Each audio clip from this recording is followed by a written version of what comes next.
இதெல்லாம் கற்பனை இல்லை, வேதத்தை வச்சே என்னால் நிரூபிக்க முடியும். ரிக்வேதம் ஆரம்பமே அப்படித்தான் சொல்லுகிறது. அக்னிஹி ஹோதா கவிக்ரதுகு சத்யச்சித்திர ஸ்ரவஸ்தமஹா என்று கூறுகிறது. கவிக்ரதுகு, கிரது என்கிற சொல், கிரது என்கிற சொல்லுக்கு பின்னாடி பொருள் வேற. கிரது என்பதற்கு வேதத்தில் உந்துதல் என்று அர்த்தம். கிரது என்பதற்கு பிற்காலத்து பொருள் வேற, கவி என்பதற்கும் பிற்காலத்தில் பொருள் வேறு. பிற்காலத்தில் கவி என்றால் கவிஞன், போயட் என்று பொருள். வேதத்தில் கவி என்கிற சொல்லுக்கு கிராந்ததரிசி, ராகத்வேஷங்களுக்கு அப்பால் சென்று காண்பவனுக்கு கவி என்று பெயர். எப்பொருள் எத்தன்மை தாயினும் அப்பொருள் மெய்ப்பொருள் காண்பதறிவு. எந்த பொருளுக்கு எந்த நாம ரூபம் இருந்தாலும் அதை கடந்து காண்பது காண்கிறவன் கவி. அப்படிப்பட்ட கவியின் உந்துதல், அதாவது ராகத்வேஷங்களுக்கு அப்பாற்பட்டு சென்றவன் இருக்கிறானே, அவனுடைய வேட்கை. அவனுக்கு என்ன வேட்கை இருக்கும்? சாமானியர்களுக்கு வேட்கை இருக்கும், இதை அடையணும், அதை பண்ணணும், இதை சாப்பிடணும். ராகத்வேஷங்களுக்கு அப்பாற்பட்டு போன தவ முனிவர்களுக்கு என்ன வேட்கை இருக்கும் என்றால் ஒரே வேட்கை தான், எல்லோரும் இன்புற்று இருக்கவே என்கிற வேட்கை. நாம் மட்டும் இன்புற்று இருக்க வேண்டும் என்கிற வேட்கை இருப்பவர்கள் உள்ளனர். நாம்ங்கிறத கடந்து நமது குடும்பம் மட்டுமே சௌக்கியமாக இருக்க வேண்டும் என்று நினைக்கிறவர்கள், அந்த வேட்கை உடையவர்கள். நமது சாதி மட்டுமே, நமது இனம் மட்டுமே, நமது மொழி மட்டுமே, நமது மாநிலம் மட்டுமே, நமது நாடு மட்டுமே என்கிற எல்லா வேட்கைகளையும் கடந்து கவிக்ரதுகு, எல்லோரும் இன்புற்றிருக்கவே என்கின்ற வேட்கை என்ன ஒன்று உண்டோ, அந்த வேட்கைதான் ரிஷி முனிவர்கள் வழிபட்ட அக்னி பகவான். இது நாம் புரிந்து கொள்ள வேண்டும். இது வேத ரீதியாக சொல்லுகிறேன். அப்பேற்பட்ட அந்த வேட்கை இருக்கு, பார்த்தீர்களா? எல்லோரும் இன்புற்றிருக்கவே, லோகா சமஸ்தா சுகினோ பவந்துங்கிற வேட்கைக்கு அவர்கள் தன்னுடைய செயல்களையும் சிந்தனைகளையும் ஆவுதியாக கொடுக்கிறார்கள். இது அந்தர்யஜ்யம். இதுக்குதான் யஜ்யம் என்று பெயர், இதற்கு தான் கர்மயோகம் என்றும் பெயர்.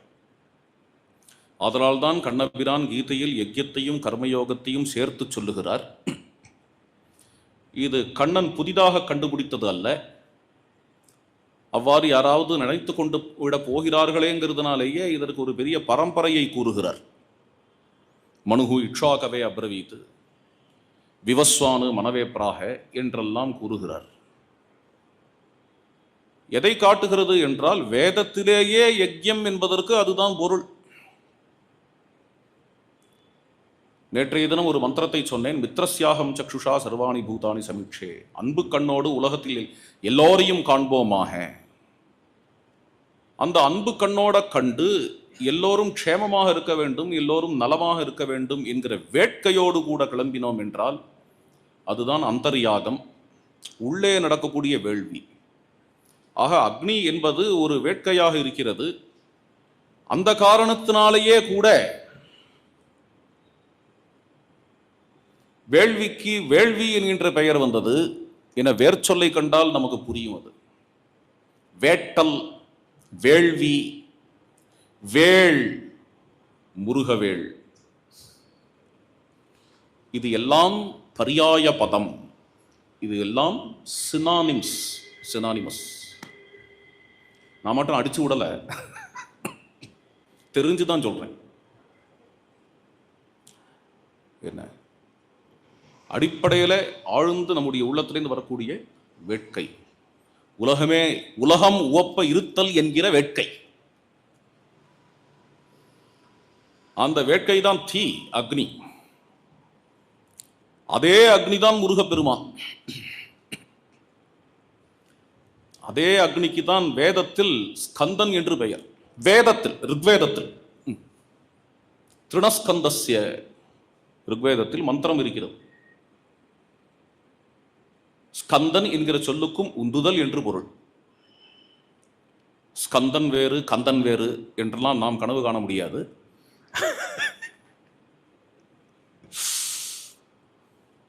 முருகன் என்பது அதனுடைய மூலத்திற்கு சென்றால் முருகு. முருகு என்பதற்கு சில பல அர்த்தங்கள் உள்ளன. ஒரு அர்த்தம் நம்ம எல்லாருக்கும் தெரியும், அழகு. முருகன் என்றால் அழகன் என்று பொருள். சங்க இலக்கியத்தில் முருகு என்கிற சொல்லிற்கு அழகு என்ற பொருளை தவிர வேற ஒரு பொருள் உள்ளது. அது என்ன பொருள் என்றால் வேள்வி என்று பொருள். முருகன் என்றால் வேள்வியை காப்பவன், வேள்வியின் நாயகன், வேள்வியின் தெய்வம் என்று முருகன் என்கிற சொல்லிற்கு பெயர், பொருள். எதற்காக இது சொல்ல வருகிறேன் என்றால், இப்போ பாயிண்ட்டுக்கு வருவோம். இந்த விரும்புமை பரந்த என்கிற சொல், அதுல உள்ள விரும்பு, விருப்பம் என்கிறதுலேருந்து இதெல்லாம் ஆரம்பிச்சது. வேள்வி, வேட்டல். இவ்வாறு உலகமே நன்றாக இருக்க வேண்டும் என்கின்ற எந்த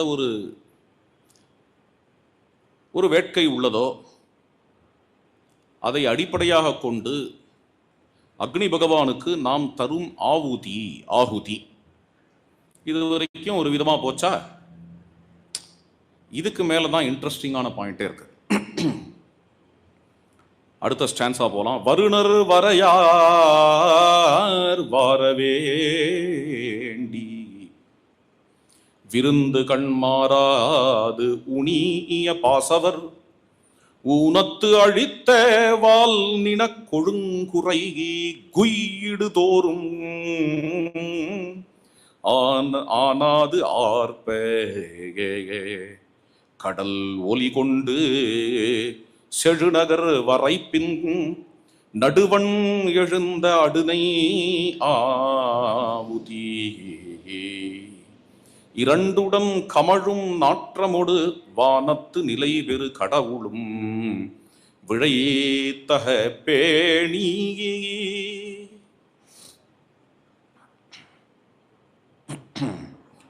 பாசவர் பொதுவாக இடையர்கள், உழவர்கள். அவர்கள் தங்கள் வீட்டில் உணவு சமைக்கிறார்கள். எதற்காக சமைக்கிறார்கள் என்றால், வரக்கூடிய விருந்தாளிகள் எல்லோருக்கும் வாரி வழங்க வேண்டும் என்பதற்காக சமைக்கிறார்கள். அவர்களுக்கு வாரி வாரி வழங்க வேண்டும், யாருக்கும் இல்லை என்று கூறக்கூடாது. வருணர் வரையார் வார வேண்டி விருந்து கண் மாறாது அன்போடு கூட சமைக்கிறார்கள். இல்லை என்று சொல்லக்கூடாது என்று சமைக்கிறார்கள். அப்படி சமைக்கும் பொழுது குய்யிடுதோறும் வேக வைத்து தாளிதம் செய்யும் பொழுது அதிலிருந்து வரக்கூடிய ஒரு ஒளி, அதிலிருந்து வரக்கூடிய சப்தம், அந்த சப்தம் எப்படி இருக்கு என்றால் கடல் ஒலி கொண்டு, கடல் ஒலியோட போட்டி போடுகிறது. அவர்கள் தாளிச்சு கொட்டுவது, தாளிதம் செய்யக்கூடியது இருக்கிறதே, அது கடல் ஒலியோடு போட்டி போடுகிறது. அது அழகான அந்த நகரத்தில் கேட்கிறது, விருந்தாளிகளை வரவேற்கிறது. ஆஹா, இந்த அளவுக்கு இங்கு சமையல் நடக்கிறதா, நாம் போகணும் என்று விருப்பத்தோடு விருந்தாளிகள் வர அவர்களை வரவேற்கும்படியான அந்த ஒலியே போரும். அந்த ஒலியே அந்த அளவுக்கு கிளம்புகிறது. நடுவன் எழுந்த அடுனை ஆவுதி, அப்படிப்பட்ட அங்கிருந்து கிளம்பிய அந்த ஆவுதி ஒரு ஆச்சரியம். அதாவது வேள்வியில் சமர்ப்பிக்கிறோம் ஆவுதியை, அதையும் ஆவுதி என்கிறார். அந்தணர்கள் வேள்வியில் சமர்ப்பிக்கக்கூடிய ஹவிசை ஆவுதி என்கிறார். இந்த இடையர்கள் விருந்தாளிகளுக்கு விருந்தோம்பல் செய்வதற்காக என்ன சமைக்கிறார்களோ அதையும் ஆவுதி என்கிறார். இதுதான் சாஸ்திரம், இது சாஸ்திர விஷயம். இது அதற்கு தேவ யஜ்யம் என்று பெயர். எது? தீ வளர்த்து அதில் ஆவுதி கொடுப்பதற்கு தேவ யஜ்யம் என்று பெயர். விருந்தாளிகளை வரவேற்று அந்த விருந்தாளிகளுக்கு விருந்தோம்பல் செய்வதற்காக நாம் சமைக்கும் உணவு, அந்த உணவை சமர்ப்பிக்கிறோமோ அதற்கு மனுஷ்ய யஜ்யம் என்று பெயர். ரொம்ப அற்புதமான விஷயம் அது. அதாவது வழிபாடு என்கிறது 5 விதமாக இருக்கின்றன என்று நமக்கு வேதங்கள் காட்டுகின்றன. ஏதோ ஒன்றுதான் வழிபாடு என்று நினைக்காதே. யாகம் யஜ்யம்ங்கிறதே 5 விதம். அக்னியை வளர்த்து அதில் ஆவுதியை கொடுப்பது ஒரு யாகம், அதற்கு தேவ யஜ்யம் என்று பெயர். நம்முடைய பிதர்களுக்கு நாம் செய்யக்கூடிய சடங்கு இருக்கிறதே, சிராத்தம், தர்ப்பணம், அதாவது திவசம், இவைகளை தவிர வாழும் பிதர்களை வாழ வைத்தல், அவர்களுக்கு செய்யக்கூடிய பணிவிடை, அதையும் தவிர குழந்தைகளை பெற்று அந்த குழந்தைகளை இதுவரை நாம் வந்த மரபில் வரச் செய்வது என்கின்ற தன்மை, இது எல்லாவற்றிற்கும் சேர்த்து பித்ரு யஜ்யம் என்று பெயர். அதன் பிறகு என்ன என்றால் பிரம்ம யஜ்யம். அது ரிஷிகள் நமக்கு கொடுத்த சாஸ்திரங்களை படிப்பது. அதன் பிறகு மனிதர்களை தெய்வமாக கருதி மனிதர்களுக்கு நாம் செய்ய வேண்டிய தொண்டு பணிவிடை, இதற்கு மனுஷ்ய யஜ்யம் என்று பெயர். அதில் முக்கியமானது விருந்தோம்பல், அதிதி சத்காரம்.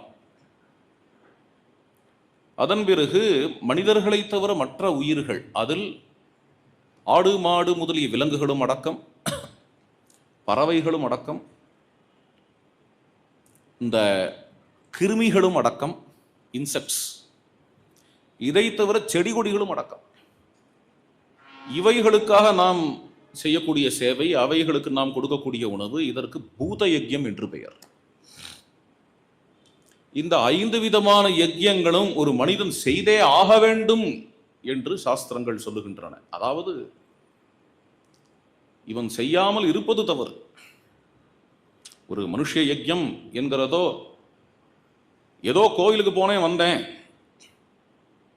அப்படின்னு வாழ்ந்ததால் மட்டும் ஒருவன் 5 யஜ்யங்களையும் நடத்தியவனாக ஆக முடியாது, 5 கடனையும் தீர்த்தவனாக ஆக முடியாது. அவனுக்கு உள்ள நிர்பந்தம் என்னவென்றால் மனுஷ யஜ்யம் என்கிற யஜ்யத்தையும் அவன் செய்தாக வேண்டும் என்கிறது நம்முடைய தர்மத்தினுடைய ஒரு மேன்மை, சிறப்பு. மனுஷ யஜ்யம் மட்டும் நடத்தினாலும் போராது, பூத யஜ்யம் செய்தாக வேண்டும் என்கிறது. இந்த மனுஷ யஜ்யம் இருக்கிறதே, அதையும் ஒரு வேள்வியாக கண்டு, யாகமாக கண்டு, அந்த யாகத்திற்கு என்ன உபயோகப்படுகிறதோ அதை ஆவுதியாக பார்ப்பது என்கிற சாஸ்திர விஷயம் இந்த செய்யுளில் நாம் காண முடியும். ரொம்ப அற்புதம் அது. ஆதலால் தான் விருந்தாளிகளுக்கு விருந்தோம்பல் என்னும் இடத்தில் நடுவன் எழுந்த அடுனை ஆவுதி, இதையும் ஆவுதி என்று கவிஞன் குறிப்பிடுகிறார். நாளைய தினம் பார்க்க போகிறோம். இதே மரபை திருவள்ளுவர் பின்பற்ற போகிறார். மனுஷ யஜ்யத்தையும் ஆவுதி என்று திருவள்ளுவர் சொல்ல போகிறார். இரண்டுடன் கமழும் நாற்றமுடு. இப்பொழுது பாருங்க, சமதர்மம். என்ன சமதர்மம் என்றால், அவர்களுடைய தேவ யஜ்யம் இருக்கிறதே, அந்த தேவ யஜ்யத்திலிருந்து கிளம்பிய புகை, இங்கு விருந்தாளிகளுக்கு சமையல் செய்கிறார்களே, இதிலிருந்து கிளம்பிய புகை, இவ்விரண்டும் வானத்தில் கலந்து, இவ்விரண்டும் ஒன்றாகி ஆகாயத்தில் உள்ள தெய்வங்களை போய் சேருகிறது. அந்த தெய்வங்கள் இந்த புகையை ஏற்று சந்தோஷப்படுகின்றனர் என்கின்ற ஒரு அருமையான செய்யுள் நாம் பார்ப்பது. அந்தணர்கள், அதன் பிறகு பாசவர், அதாவது இந்த ஆயர்கள், இவர்களை பற்றிய செய்யுளை நாம் பார்த்தோம். இன்னும் சொல்ல போனா ஆயர்கள், உழவர்கள், அவர்கள் செய்யக்கூடிய தேவயஜ்யத்தை பற்றிய ஒரு பாடல் இருக்கிறது. மனுஷ யஜ்யத்தை சொன்னேன், அவர்கள் என்ன தேவயஜ்யம் செய்தார்களோ அதை பற்றி ஒரு பாடல் வருகிறது. அதுவும் பதிற்றுப்பட்டு தான், சாரி, பட்டினப்பாலை.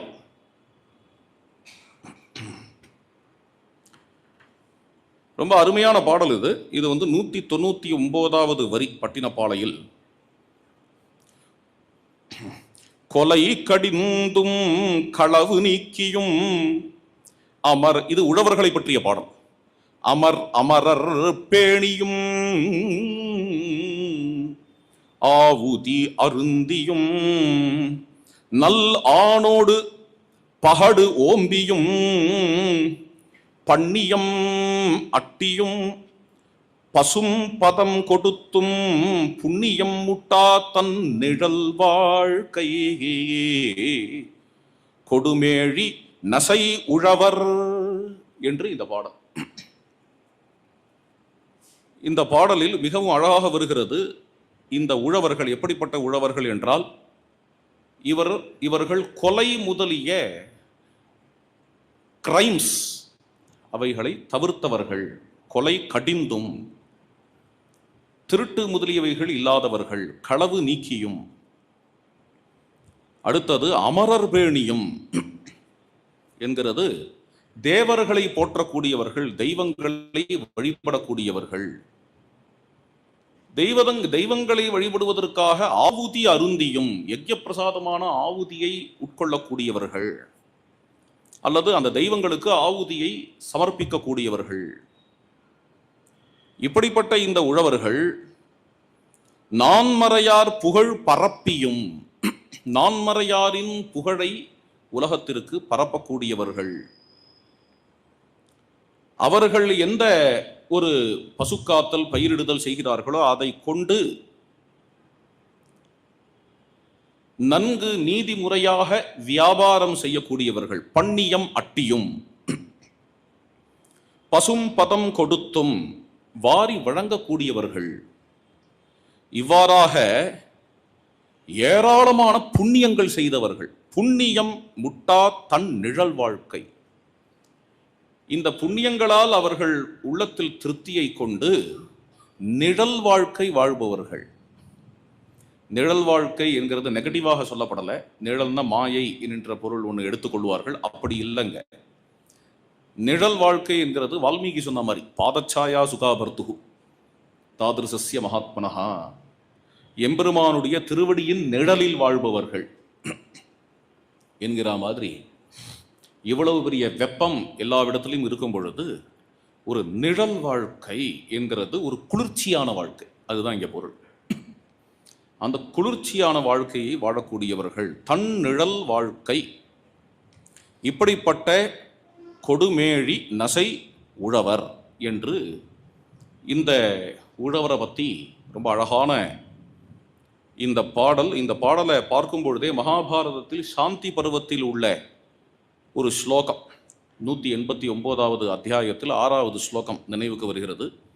வணிஜ்யா பசுரட்சாச்ச கிருஷி ஆதான ரதிஹி சுச்சிஹி வேதாத்தியன சம்பன்னஹா ச வைஷ்யைதி சங்கீதா என்கின்ற ஸ்லோகம். பசுரட்சாச்ச என்கிறது பசுக்காத்தல். அதன் பிறகு கிருஷி என்பது உழுதல். மேலும் அதை வைத்து இவர்கள் வியாபாரம் செய்தல். அதன் பிறகு வேதாத்தியன சம்பன்னஹா, இந்த வேள்வி நடத்துதல், ஆவுதி அருந்துதல் என்கின்ற இந்த எந்த ஒரு லட்சணங்களை சாந்தி பருவம் மகாபாரதத்தில் காட்டுகிறதோ அதையே மாதிரியே இந்த பாடல் அமைந்திருப்பதையும் நாம் காண்கிறோம். இது ஒரு சுவாரஸ்யமான விஷயம். இது பட்டினப்பாளையில். இவ்வாறே இந்த வேள்வி செய்கிறது இருக்கிறதே, இந்த வேள்வி செய்தல் என்பது எப்படி பட்டினப்பாளையில் பார்த்தோமோ இதே மாதிரியே இன்னும் சில மக்கள் செய்த வேள்விகள் ஆங்காங்கே காண கிடைக்கிறது. இன்னும் ஒரு இடம், ஒரு 4-5 இடம் இருக்கு. இங்கே ஒரே ஒரு இடம் சொல்கிறேன்.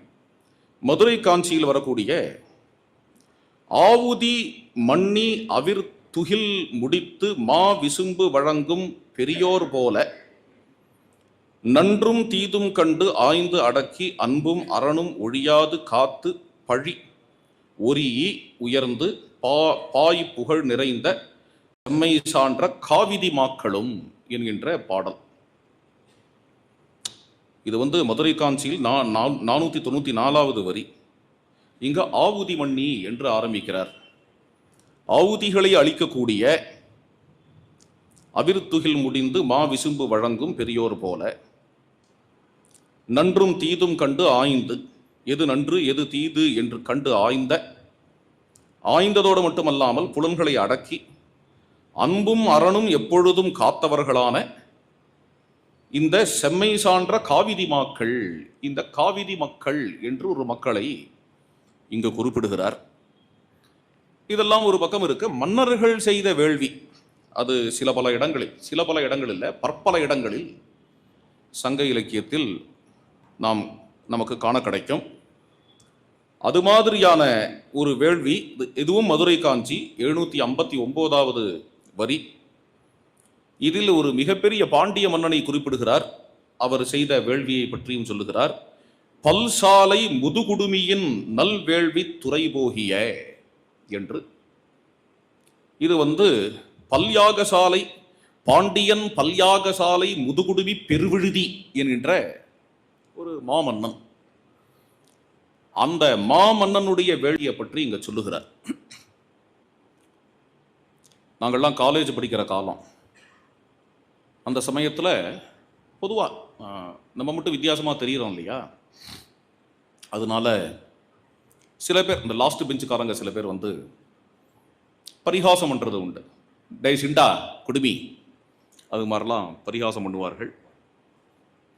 அது மாதிரி பண்ணுறவர்களில் ஒருத்தர் என்கிட்ட விசாரிச்சார், எதுக்கு குடுமிலாம் வச்சுக்கிற?